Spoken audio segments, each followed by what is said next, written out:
Hello, traders. FX Pip Collector here. Today is Sunday, June 15th, and this is my analysis for the US dollar Canadian.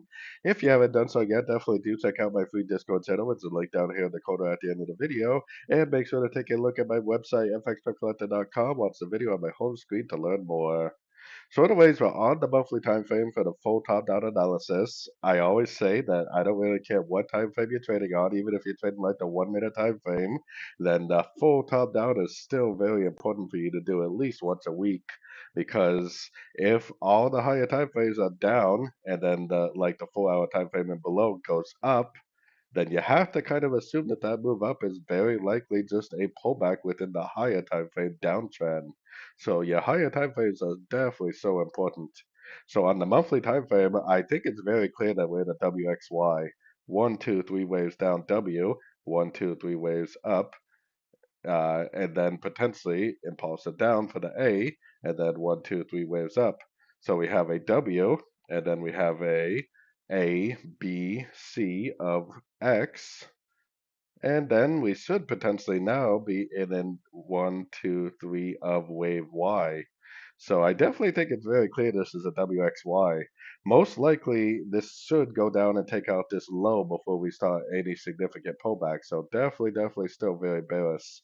Going down to the weekly time frame, it's starting to look like 5 waves down on the weekly, but like I said, the first wave kind of needs to take out this low. Most wave A's or wave 1s usually take out the structure of the previous move before they start either a wave B or a wave 2. So we may be getting somewhat close to ending this first move down, but when you're talking about getting close on the weekly time frame, you still could potentially be several weeks out. So definitely still very bearish. Going down to the daily time frame, definitely looks like a potential wave 1, wave 2, wave 3, wave 4, and we may be in a wave 5 right now. So if we get a break of structure for this wave 5 to the upside, that probably will tell us that the whole trend is over. But we definitely do not have that break of structure yet. And like I said, most likely it is going to go down to at least 100% before you do see that break of structure.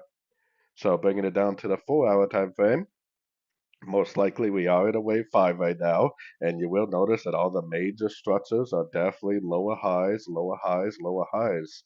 There's no break of structure to the upside on any of these higher time frames. 4 hour is down, daily's down, weekly's down, monthly's down.